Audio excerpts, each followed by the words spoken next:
한여름 밤의 열기가 서울 외곽 골목길을 짓누르고 있었다. 아스팔트에서 올라오는 열기와 낡은 건물들 사이로 스며드는 습기가 뒤엉켜 마치 거대한 찜통 속에 갇힌 듯한 숨막힘을 자아냈다. 미향식당의 형광등이 나방들을 유혹하며 깜빡거렸다. 에어컨은 꿈도 꿀 수 없는 이 동네에서 천장에 낡은 선풍기가 내뿜는 미지근한 바람이라도 쐴 수 있는 곳은 이곳뿐이었다. 윤정은 부대 업무를 마치고 부하 2명과 오랜만에 근처 식당을 찾았다. 식당 문을 밀고 들어서는 순간 마치 레이더가 작동하듯 주변을 스캔했다. 출입구의 위치, 비상구의 존재 여부, 사각지대, 잠재적 위험 요소들. 모든 정보가 0.3초 만에 그녀의 뇌리에 각인되었다. 이는 30년간 죽음의 경계선을 넘나들며 체득한 본능이었다. 겉모습만 보면 그저 평범한 직장 여성이었다. 회색 민소매 니트에 검정 슬랙스, 진하지 않은 화장에 단정하게 묶은 머리카락. 하지만 그녀의 걸음걸이를 유심히 관찰하면 발소리가 거의 나지 않음을 알 수 있었고 무심코 던지는 시선 하나하나에도 날카로운 경계심이 배어 있었다. 소장님.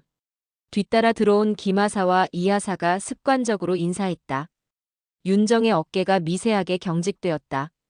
야, 밖에서는 그냥 언니라고 해. 목소리는 부드러웠지만 그 속에 담긴 경고는 분명했다. 아, 네. 언니. 두 부하의 목소리에서 어색함이 묻어났다. 군대라는 위계질서 속에서 살아온 그들에게 상급자를 편하게 부르는 것은 여전히 어색한 일이었다. 특히 소장급 장군을 언니라고 부르는 것은. 식당 사장 박순자가 환한 미소를 지으며 다가왔다. 60을 넘긴 그녀의 얼굴에는 세월이 새긴 주름이 깊게 패여 있었지만 윤정을 볼 때마다 드러내는 미소만큼은 소녀처럼 맑았다. 어머, 윤정 씨. 오늘도 오셨네요. 안녕하세요, 사장님. 된장찌개 주세요. 그 말에 박순자의 미소가 더욱 깊어졌다. 진짜 된장찌개 좋아하시네. 매일 같은 메뉴 시키시는 분도 드물어요. 윤정은 자신도 모르게 입꼬리가 살짝 올라갔다. 이런 평범한 대화, 평범한 관심이 그녀에게는 가장 소중한 일상이었다. 국방부에서의 무거운 책임감과 끊임없는 긴장감에서 벗어나 그냥 한 사람의 여성으로 대접받는 이 순간들. 윤정은 늘 그렇듯 구석진 자리를 택했다. 벽을 등지고 앉아 출입구를 한눈에 조망할 수 있는 자리. 이는 전장에서 살아남은 자들이 공통적으로 갖게 되는 습관이었다. 늘 퇴로를 확보하고 늘 적의 침입에 대비하는. 언니, 그런데 오늘 청사 분위기는 어땠어요? 김하사가 물었다. 그녀의 눈빛에는 진심 어린 걱정이 담겨 있었다. 윤정이 국방부에서 감당해야 하는 압박감이 얼마나 큰지 알고 있었기 때문이다. 그냥 그래. 별일 없었어. 하지만 그것은 거짓말이었다. 그날 오후 북한 관련 정보 브리핑에서 꽤 심각한 내용이 보고되었다. 윤정이 직접 검토해야 할 기밀 사항들이 산더미처럼 쌓여 있었다. 하지만 그런 이야기를 이곳에서 할 수는 없었다. 소장님은 정말 대단해요. 이하사가 감탄 어린 목소리로 말했다. 그녀의 눈에는 존경과 동경이 뒤섞여 있었다. 오늘 그 브리핑도 그렇고. 야, 그런 얘기는 여기서 하지 마. 윤정의 목소리가 차가워졌다. 군사기밀이 아니더라도 국방부에서 일어난 일을 민간에서 함부로 얘기하는 것은 군인의 기본 소양에 어긋났다. 바로 그때였다. 쾅! 식당 문이 마치 폭탄이 터진 듯 거칠게 열렸다. 아니, 거의 문틀째 뜯어져 나갈 뻔했다. 순간 식당 안의 공기가 얼어붙었다. 대화를 나누던 손님들의 목소리가 뚝 끊어졌고 젓가락을 드는 손길이 멈췄다. 마치 맹수가 양떼 우리에 침입한 듯한 긴장감이 공간을 지배했다. 들어온 것은 3명의 남자였다. 앞장선 자의 목에는 손가락 굵기만 한 금목걸이가 번뜩였고 팔뚝 전체를 뒤덮은 문신이 형광등 불빛에 사악하게 일렁였다. 용과 호랑이가 얽힌 그 그림은 마치 살아 움직이는 듯 보였다. 최기남. 이 동네에서는 나름 유명한 조직의 행동대장이라고 자처하는 인간이었다. 실제로는 삼류 건달에 불과했지만 본인만큼은 마피아 보스라도 된 양허세를 부리며 다녔다. 야, 여기 진짜 더럽게 더운데? 에어컨도 없냐? 기남의 목소리가 식당 안을 가득 채웠다. 그 소리에는 타고난 폭력성과 오만함이 절절히 배어 있었다. 식당 안의 분위기가 순식간에 얼어붙었다. 아이를 데리고 온 가족은 본능적으로 아이를 자신들 뒤로 숨겼고 젊은 연인들은 서로의 손을 꽉 움켜쥐며 불안에 떨었다. 공기 자체가 무거워진 듯했다. 윤정은 변함없이 된장찌개에 숟가락을 담그고 있었다. 마치 아무 일도 일어나지 않은 것처럼. 하지만 그녀의 내면 깊숙한 곳에서는 뭔가가 꿈틀거리기 시작했다. 오랫동안 잠들어 있던 무언가가. 기남의 시선이 식당을 개걸스럽게 훑다가 윤정의 테이블에서 멈춰섰다. 그 순간 그의 눈빛이 변했다. 마치 굶주린 하이에나가 상처 입은 가재를 발견했을 때처럼 탐욕과 잔인함이 뒤섞인 빛이 그의 동공을 가득 채웠다. 하지만 잠시 후 기남의 표정에 미묘한 변화가 일었다. 마치 무언가를 확인한 듯한. 오, 저기 뭔가 괜찮은 게 있네. 기남의 입꼬리가 비뚤어지게 올라갔다. 그 미소에는 순수함이라고는 찾아볼 수 없었다. 오직 더러운 욕망만이 가득했다. 부하 1호가 킥킥거리며 맞장구 쳤다. 형님, 저 누나 진짜 미인인데요? 연예인 아니에요? 부하 2호도 거들었다. 와, 진짜 고급진데요? 저런 여자가 왜 이런 데 있을까요? 기남이 혀로 입술을 핥으며 윤정을 자세히 품평했다. 그의 시선이 그녀의 얼굴에서 시작해 목선, 어깨선을 거쳐 아래로 내려갔다. 그 눈빛은 마치 상품을 감정하는 상인의 그것과 같았다. 하지만 기남의 주머니에서 핸드폰이 한 번 진동했다. 그는 슬쩍 확인하더니 부하들에게 눈빛으로 신호를 보냈다. 마치 계획대로 진행하라는 듯한. 윤정의 손가락이 미세하게 떨렸다. 하지만 그것은 두려움 때문이 아니었다. 분노 때문이었다. 아니, 그보다 더 깊고 어두운 무언가 때문이었다. 김하사와 이하사가 몸을 긴장시켰다. 그들의 근육이 무의식적으로 경직되었고 호흡이 얕아졌다. 위험을 감지한 동물들의 본능적 반응이었다. 하지만 윤정의 미세한 눈빛 신호 하나에 두 사람은 억지로 자세를 풀고 자리에 앉아 있었다. 상급자의 명령은 절대적이었다. 특히 소장급 장군의 명령은. 기남은 점점 더 대담해졌다. 그는 마치 자신의 영토를 선언하듯 큰 걸음으로 윤정의 테이블로 향했다. 그의 발걸음 하나하나가 식당 바닥에 둔탁하게 울렸고 그 소리는 마치 전쟁의 북소리처럼 불길했다. 뭐라? 여자 3명이 밥 먹어? 심심하지 않아? 기남이 윤정의 테이블 바로 앞에 서서 말했다. 그의 입에서는 담배 냄새와 값싼 술 냄새가 진동했다. 그 냄새에는 방탕한 삶의 흔적이 고스란히 배어 있었다. 윤정은 고개도 들지 않았다. 그냥 조용히 마치 명상하듯 밥을 먹었다. 하지만 그녀의 내면에서는 폭풍이 일고 있었다. 오랫동안 봉인해둔 어둠이 서서히 깨어나고 있었다. 야, 말 안 들려? 내가 말하는데. 기남의 목소리가 한 옥타브 높아졌다. 그의 자존심이 상했다. 지금까지 이런 식으로 무시당해 본 적이 없었거든. 여전히 반응 없음. 김하사의 주먹이 무의식적으로 움켜쥐어졌다. 그녀의 관자놀이에 핏줄이 붉어졌고 턱 근육이 경직되었다. 소장을 모독하는 것을 그냥 지켜보기 힘들었다. 이하사도 마찬가지였다. 그녀의 눈에는 분노의 불꽃이 타오르고 있었다. 하지만 윤정의 명령을 어길 수는 없었다. 기남은 이런 상황을 더욱 즐기는 듯했다. 그에게는 다른 사람의 불편함이 곧 쾌락이었다. 야, 박 사장. 맥주 좀 가져와. 박순자가 떨리는 손으로 맥주를 가져다 주었다. 그녀의 얼굴에는 미안함과 무력감이 뒤섞여 있었다. 윤정 씨, 미안해요. 하고 싶었지만 차마 말을 꺼낼 수가 없었다. 기남은 멋대로 윤정의 테이블에 앉더니 맥주를 따기 시작했다. 그 동작에는 예의라고는 찾아볼 수 없었다. 오직 자신의 욕망만이 있을 뿐이었다. 누나, 나이가 어떻게 돼? 봐도 내 스타일인데. 기남의 시선이 다시 한번 윤정을 훑었다. 이번에는 더욱 노골적으로. 마치 물건을 품평하듯. 그때 윤정이 처음으로 고개를 들었다. 그녀의 눈빛이 기남과 마주쳤다. 그 순간 기남은 뭔가 이상함을 느꼈다. 윤정의 눈에는 두려움도 당황함도 없었다. 오직 차가운 무언가만이 있을 뿐이었다. 하지만 기남은 그 경고를 무시했다. 아니, 정확히는 무시하는 척했다. 술과 오만함에 취한 그에게는 그런 미묘한 신호를 읽을 능력이 없다는 듯이. 죄송하지만 그만 가주세요. 간단한 한 문장이었지만 그 속에 담긴 차가움은 겨울 시베리아의 얼음과 같았다. 기남은 그 말에 오히려 박장대소했다. 뭐라고? 하하.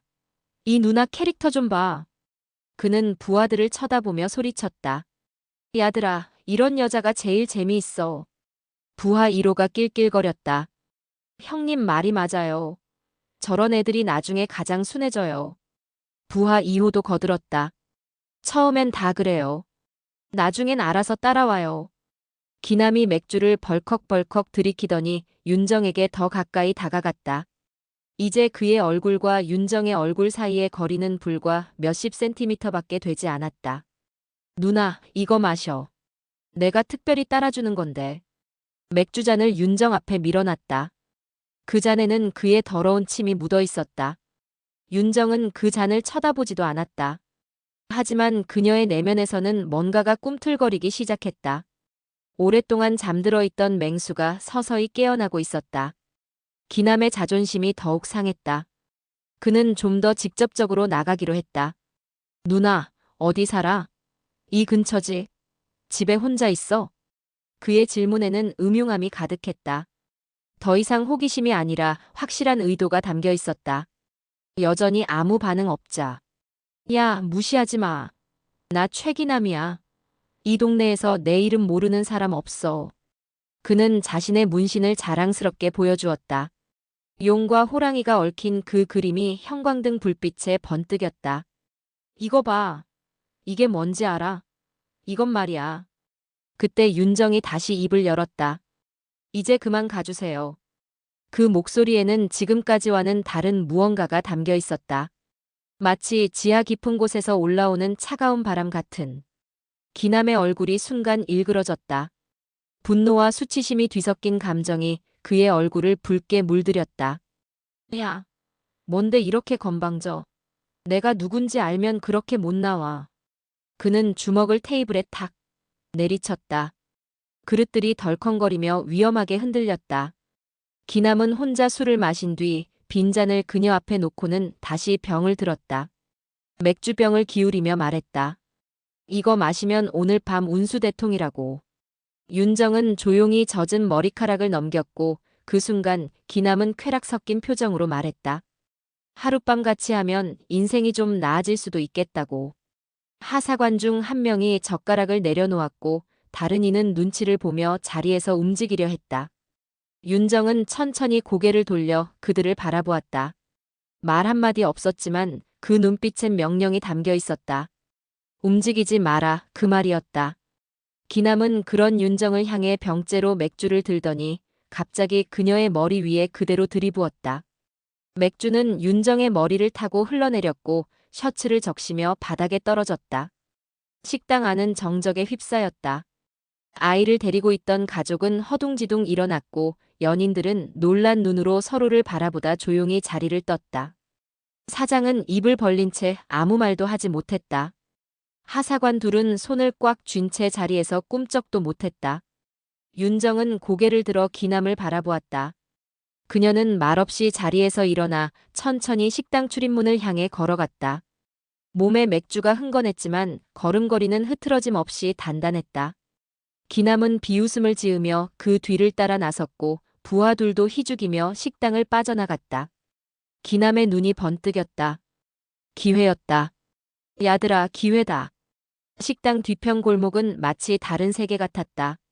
가로등 하나가 간헐적으로 깜빡이며 불안정한 빛을 비추고 있었고 그 빛과 어둠이 번갈아가며 좁은 공간을 지배했다. 쓰레기통에서는 부패한 음식물의 역한 냄새가 올라왔고 멀리서 들려오는 에어컨 실외기의 윙윙거리는 소음이 배경음을 깔고 있었다. 윤정은 벽에 등을 기대고 서 있었다. 겉으로는 여전히 차분해 보였지만 그녀의 눈빛에는 뭔가 다른 것이 깃들어 있었다. 마치 오랫동안 잠들어 있던 무언가가 서서히 깨어나고 있는 것 같았다. 기남이 부하들과 함께 골목으로 들어왔다. 그들의 발걸음 소리가 골목벽에 메아리치며 불길한 음향을 만들어냈다. 누나, 왜 도망쳐? 재미있게 놀자고. 기남이 술에 취한 척하며 비틀거리면서 다가왔다. 하지만 그의 눈은 매우 또렷했다. 이미 윤정을 어떻게 요리할지 머릿속으로 계획을 세우고 있었다. 야, 형님. 빨리 하세요. 부하 1호가 골목 입구를 지키며 초조하게 소리쳤다. 그의 목소리에는 흥분과 불안이 뒤섞여 있었다. 그러게요. 누가 올지 모르잖아요. 부하 2호도 거들었다. 그들에게 이런 일은 일상다반사였다. 기남이 윤정에게 한 걸음 더 다가가며 음흉하게 웃었다. 누나, 나 좀 봐. 뭐가 그렇게 무서워? 그는 윤정의 어깨에 손을 올렸다. 그 순간 윤정의 몸이 미세하게 경직되었다. 이렇게 예쁜데 왜 혼자 다녀? 남자친구 없어. 기남의 손이 윤정의 팔을 타고 천천히 아래로 미끄러졌다. 그 손길에는 역겨운 욕망이 가득했다. 건드리지 마. 윤정이 낮은 목소리로 경고했다. 그 목소리에는 지금까지 들어보지 못한 무언가가 담겨 있었다. 마치 지옥의 깊은 곳에서 올라오는 음성 같은. 뭐? 건드리지 말라고. 기남이 웃었다. 하지만 그 웃음에는 이전의 자신감이 조금 부족했다. 뭔가 이상했다. 근데 나는 건드리고 싶은데. 그는 더욱 대담해져서 윤정의 얼굴 가까이 다가갔다. 이제 그들의 얼굴 사이의 거리는 불과 몇 센티미터에 불과했다. 한 번만 웃어봐. 그럼 오늘 밤 끝이야. 그리고는 갑자기 윤정의 손목을 잡고 벽으로 밀쳤다. 그냥 순순히 해. 그럼 다치지 않아. 윤정의 몸이 벽에 부딪혔다. 그 순간 그녀의 눈빛이 완전히 바뀌었다. 지금까지의 차분함, 무표정함이 모두 사라지고 그 자리에 뭔가 끔찍하고 차가운 것이 자리 잡았다. 마치 북극의 빙하 깊숙한 곳에 잠들어 있던 고대의 맹수가 깨어난 것 같았다. 기남은 아직 그 변화를 눈치채지 못했다. 그는 승리감에 취해 윤정의 목을 만지려고 손을 뻗었다. 그 순간이었다. 뚝. 뼈가 부러지는 소리가 골목에 울려 퍼졌다. 그 소리는 마치 나뭇가지가 부러지는 소리처럼 선명하고 잔인했다. 으악! 기남의 비명이 밤하늘을 찢었다. 그 소리에는 순수한 고통과 믿을 수 없다는 당황함이 뒤섞여 있었다. 윤정의 손이 번개처럼 움직여 기남의 손목을 움켜쥐더니 한 번에 역방향으로 비틀어버린 것이다. 그 동작은 너무나 빨라서 눈으로 따라가기 힘들 정도였다. 뭐야? 기남이 당황하며 소리쳤다. 그의 얼굴에는 이해할 수 없다는 표정이 가득했다. 하지만 이미 늦었다. 윤정은 기남의 팔을 잡고 한 바퀴 돌려서 바닥에 내팽개쳤다. 기남의 몸이 아스팔트에 쿵 하고 부딪히며 먼지가 일었다. 그 충격음이 골목벽에 메아리쳤다. 야, 뭐 하는 거야? 부하 1호가 소리치며 달려들었다. 하지만 그의 눈에는 이미 두려움이 깃들어 있었다. 윤정은 이미 다음 동작에 들어가 있었다. 그녀는 달려오는 부하의 주먹을 마치 춤을 추듯 가볍게 받아내더니 그의 팔을 잡고 허리 너머로 맺혀버렸다. 쿵! 부하 1호도 바닥에 나뒹굴었다. 그의 몸이 땅에 떨어지는 소리가 둔탁하게 울렸다. 부하 2호는 상황을 파악하고 도망치려 했다. 하지만 윤정의 발차기가 그의 무릎 뒤를 정확히 명중시켰다. 으악! 부하 2호도 바닥에 엎어졌다. 총 소요 시간 5초. 윤정은 바닥에 엎드린 기남 위에 무릎을 올리고 앉았다. 그리고는 그의 귓가에 얼굴을 가까이 대고 속삭였다. 다음번엔 말없이 끝낼 거야. 그 목소리에는 진짜 살기가 담겨 있었다. 지금까지 수많은 사람을 죽음의 공포로 몰아넣었던 그 목소리였다. 기남의 온몸이 바르르 떨렸다. 그는 이제야 깨달았다. 자신이 얼마나 큰 실수를 했는지를. 너 뭐야? 윤정은 천천히 일어나더니 주머니에서 머리끈을 꺼내 머리카락을 묶었다. 그 동작이 너무나 자연스러웠다. 마치 이런 일이 일상다반사인 것처럼. 바로 그때 골목 입구에서 발걸음 소리가 들렸다. 김하사와 이하사가 나타났다. 두 사람의 얼굴에는 걱정과 긴장이 뒤섞여 있었다. 소장님, 괜찮으세요? 윤정이 고개를 끄덕였다. 응, 괜찮아. 그런데 이하사가 바닥에 널브러진 세 남자를 보며 놀랐다. 그녀의 눈이 커지며 입이 벌어졌다. 이게 뭐예요? 청소. 윤정이 무덤덤하게 대답했다. 마치 정말로 쓰레기를 치운 것처럼. 기남이 떨리는 목소리로 물었다. 너, 너 누구야? 윤정은 잠시 생각하더니 차가운 미소를 지었다. 그냥 공무원.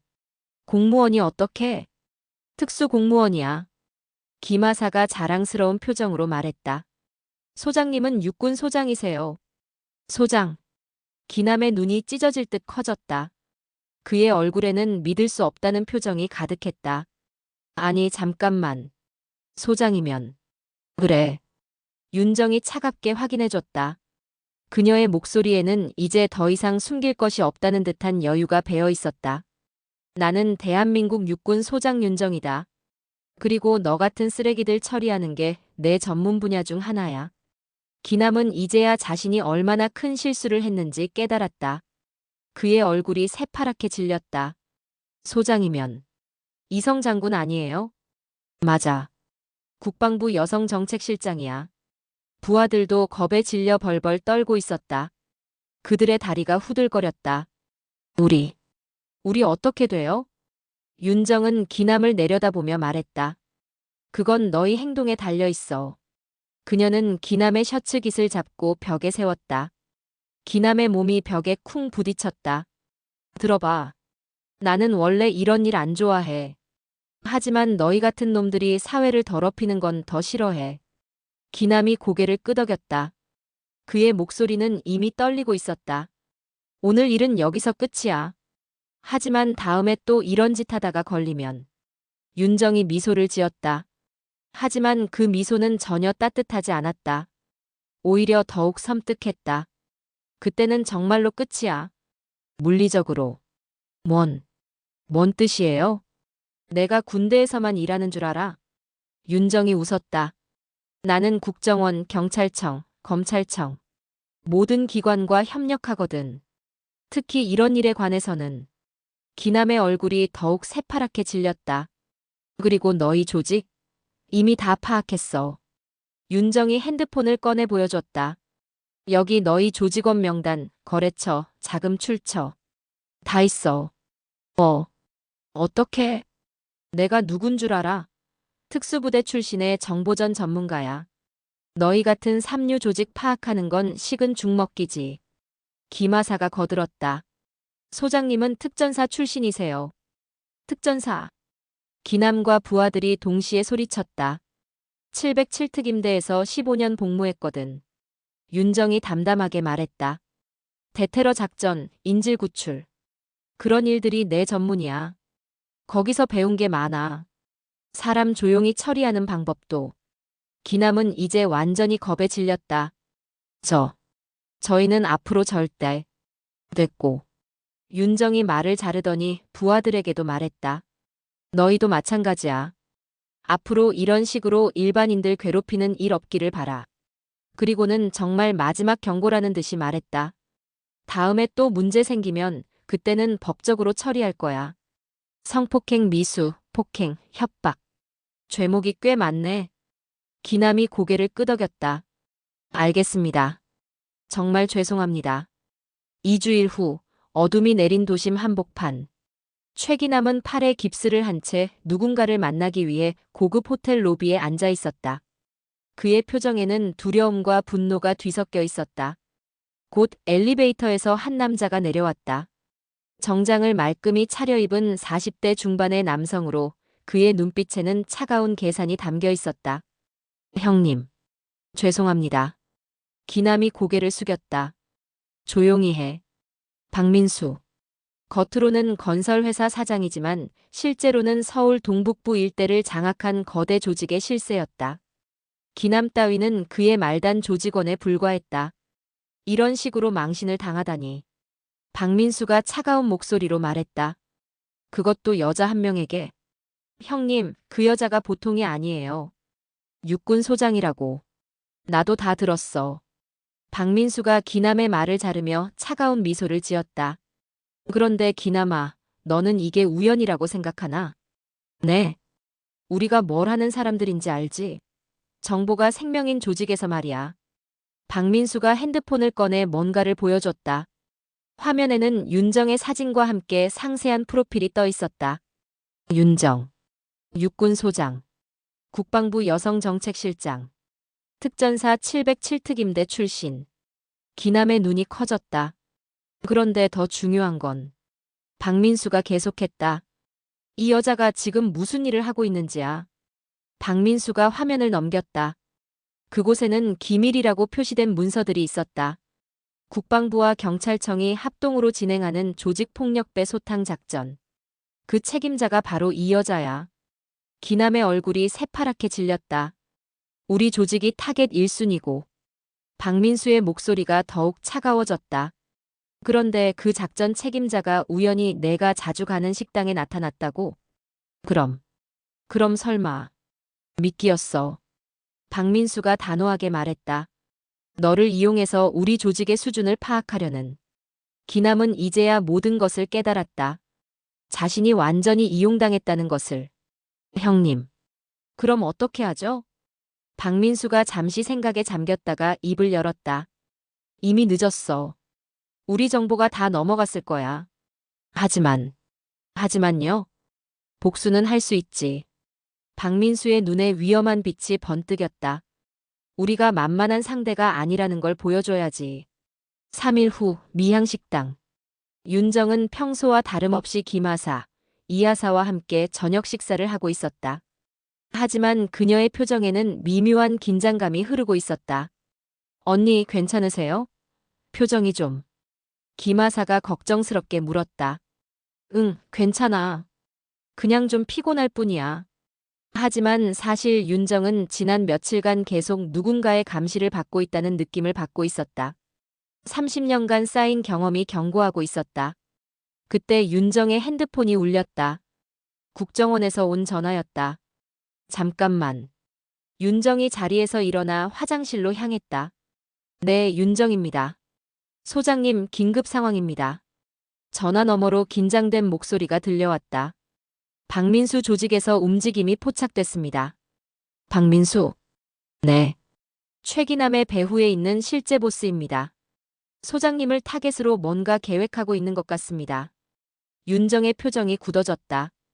얼마나 심각한 건가? 아직 정확한 건 파악 못했지만 무기 조달이나 용병 고용 등의 정황이 포착됐습니다. 오늘 밤이 위험할 수 있습니다. 알겠습니다. 윤정이 전화를 끊고 식당으로 돌아왔다. 그녀의 표정을 본 김하사와 이하사가 긴장했다. 언니, 무슨 일이에요? 일찍 들어가자. 오늘은 여기까지. 세 사람이 계산을 하고 식당을 나서려는 순간이었다. 윙윙윙. 여러 대의 오토바이 소리가 골목 입구에서 들려왔다. 그리고 곧 검은 정장을 입은 남자들이 식당을 둘러쌌다. 박순자가 무서워하며 뒤로 물러섰다. 윤정은 김하사와 이하사를 자신의 뒤로 밀어넣으며 상황을 파악했다. 총 8명. 모두 전문가처럼 보였다. 단순한 건달들이 아니라 진짜 위험한 자들이었다. 그때 박민수가 들어왔다. 안녕하십니까, 윤정 소장님. 박민수가 정중하게 인사했다. 하지만 그의 눈빛은 전혀 정중하지 않았다. 누구신지? 박민수라고 합니다. 최기남이의 상급자죠. 윤정이 긴장을 늦추지 않으며 말했다. 무슨 용무세요? 용무라. 박민수가 웃었다. 소장님께서 우리 조직에 많은 관심을 보여주셔서 인사차 온 겁니다. 관심이라니? 조직폭력배 소탕작전 말입니다. 박민수의 목소리가 차가워졌다. 우리를 1순위 타겟으로 올려놓으셨더군요. 윤정은 이제 모든 것을 이해했다. 자신이 예상했던 것보다 훨씬 큰 조직과 대면하고 있었다. 그게 문제라면 정식 절차를 밟으세요. 정식 절차. 박민수가 비웃었다. 소장님이 우리 기남이를 이용해서 정보를 빼낸 게 정식 절차인가요? 윤정이 잠시 침묵했다가 입을 열었다. 그럼 처음부터 알고 있었다는 거네요. 물론입니다. 박민수가 승리한 듯 웃었다. 소장님이 그 식당에 오신다는 정보를 받고 기남이를 미끼로 보낸 거죠. 그런데 잠깐. 윤정의 표정이 바뀌었다. 이상한데요? 뭐가요? 만약 당신이 정말 그 정도로 정보력이 뛰어나다면. 윤정이 미소를 지었다. 오늘 밤 여기 오면 안 된다는 것도 알았을 텐데요. 박민수의 표정이 굳었다. 무슨 뜻입니까? 윤정이 핸드폰을 꺼내 보여줬다. 화면에는 녹음 중이라는 표시가 떠 있었다. 협박, 공갈, 조직폭력. 다 녹음됐네요.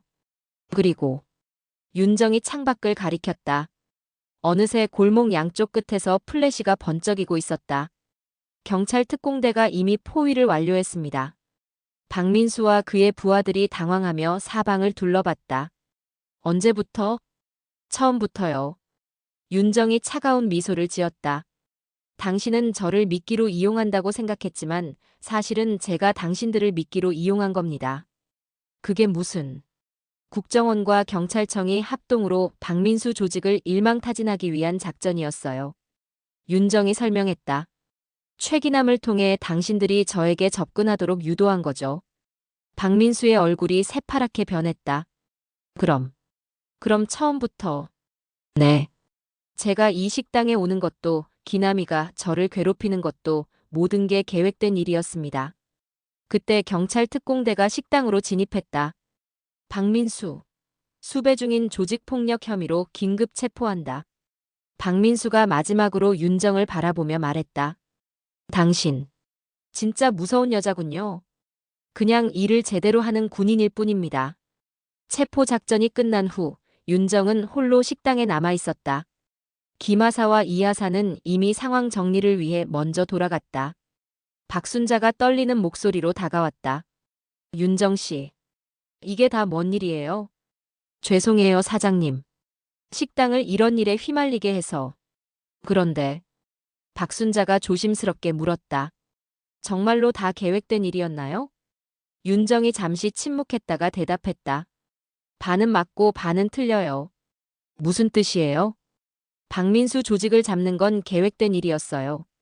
하지만 그날 밤 기남이가 저에게 한 짓들. 그건 진짜였거든요. 윤정의 눈빛이 차가워졌다. 애초 계획은 기남이를 통해 박민수를 유인하는 거였어요. 기남이가 저를 건드리면 제가 적당히 경고하고 그 정보가 박민수에게 전달되도록 하는. 그런데요? 그런데 기남이 그놈이. 윤정의 주먹이 꽉 쥐어졌다. 계획보다 훨씬 더 심하게 나왔어요. 맥주를 머리에 붓고 성추행을 시도하고. 윤정이 깊은 숨을 쉬었다. 그 순간만큼은 진짜로 화가 났어요. 계획 따위는 잊어버리고. 그럼 기남이를 제압한 것도? 그건 완전히 개인적인 분노였죠. 윤정이 쓴 웃음을 지었다. 다행히 결과적으로는 작전에 도움이 됐지만요. 박순자가 고개를 끄덕였다. 그런데 윤정 씨. 하나만 더 물어봐도 될까요? 네. 정말로 소장이세요? 그것도 진짜예요? 윤정이 잠시 머뭇거리다가 대답했다. 반은 맞고 반은 틀려요. 또 그런 대답이네요. 제 계급은 실제로 소장이에요. 하지만 윤정이 주변을 살피며 목소리를 낮췄다. 제 진짜 소속은 국정원입니다. 국정원? 네. 국정원 해외공작부 소속이에요. 군 신분은 위장 신분이고요. 박순자의 눈이 커졌다. 그럼 그동안 여기 오신 것도 이 지역에 대한 장기 정보 수집 임무의 일환이었어요. 하지만 윤정이 미소를 지었다. 사장님 된장찌개가 정말 맛있어서 진짜로 좋아하게 됐어요. 한 개월 후 미향식당. 윤정은 혼자서 된장찌개를 먹고 있었다. 김하사와 이하사는 더 이상 함께 오지 않았다. 그들은 윤정의 진짜 정체를 알고 나서 어색해했고 결국 거리를 두게 되었다. 그때 익숙한 인물이 식당으로 들어왔다. 최기남이었다. 그의 팔에는 더 이상 깁스가 없었고 옷차림도 이전과 달리 단정했다. 윤정이 놀란 눈으로 그를 바라봤다. 기남이 조심스럽게 다가와 인사했다. 안녕하세요. 소장님. 뭐하러 왔어요? 기남이 잠시 망설이다가 입을 열었다. 사실 제가 국정원에 정보를 제공하고 있습니다. 윤정의 눈이 커졌다. 무슨 뜻이에요? 박민수 조직이 체포된 후에 연락이 왔어요. 다른 조직들에 대한 정보를 제공하는 조건으로 선처해주겠다고. 기남이 계속했다. 그래서 이제 국정원 협력자로 일하고 있습니다. 윤정이 황당한 표정을 지었다. 그럼 지금 당신 정체는? 겉으로는 개과천선한 전직 건달이지만 실제로는 국정원 정보원이죠. 기남이 쓴 웃음을 지었다. 아이러니하게도 소장님 덕분에 인생이 완전히 바뀌었어요. 윤정이 한참을 그를 바라보다가 말했다. 그런데 정말로 개과천선한 거예요? 아니면 또 다른 계산이 있는 거예요? 기남이 진지한 표정을 지었다. 솔직히 처음에는 그냥 처벌을 피하려고 했어요. 하지만 일을 하다 보니까 제가 그동안 얼마나 나쁜 일들을 해왔는지 깨달았어요. 그는 잠시 말을 멈췄다가 계속했다. 특히 소장님을 그렇게 대했던 것. 정말 죄송합니다. 윤정이 복잡한 표정으로 그를 바라봤다. 그럼 이제 어떻게 살 거예요? 일단은 국정원 일을 계속할 생각이에요. 그리고 기남이 망설이다가 말했다. 언젠가는 진짜로 새로운 삶을 시작하고 싶어요. 윤정이 고개를 끄덕였다. 그럼 조심하세요. 이 일은 생각보다 위험해요. 네, 알고 있습니다. 기남이 자리에서 일어나려다가 다시 앉았다. 그런데 하나만 물어봐도 될까요? 뭐요? 그날 밤 정말로 화가 나셨던 거예요? 윤정이 잠시 생각하다가 솔직하게 대답했다. 네. 정말로 화났어요. 계획이고 작전이고 다 잊어버릴 정도로. 기남이 고개를 숙였다. 정말 죄송합니다. 이제 됐어요. 과거 일이니까. 기남이 자리에서 일어났다. 그럼 또 뵐 수 있을까요? 아마 우연히 마주칠 수도 있겠죠. 기남이 식당을 나가려다가 돌아서서 말했다. 소장님. 네. 된장찌개 정말 맛있어 보여요. 윤정이 미소를 지었다. 한번 먹어보세요. 정말 맛있어요. 6개월 후. 윤정은 여전히 미향식당을 찾고 있었다.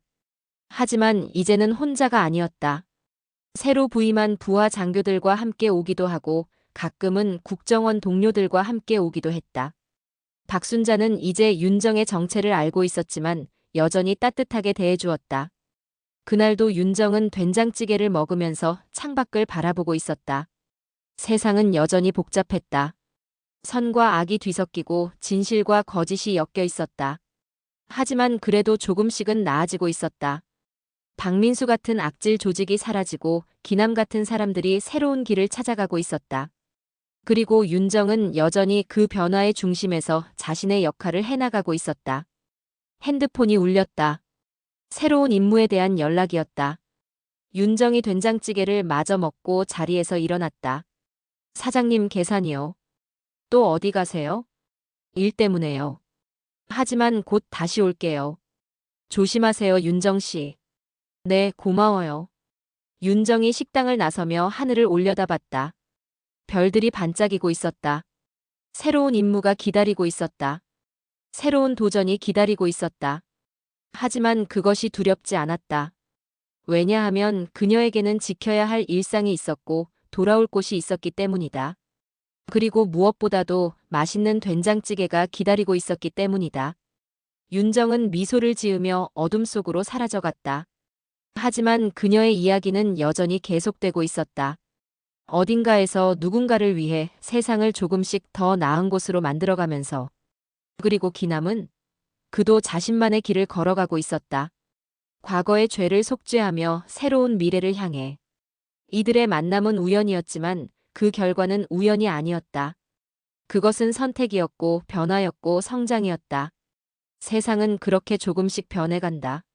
한 사람씩, 한 번의 만남씩, 한 그릇의 된장찌개씩. 오늘도 행복한 하루 되세요. 감사합니다.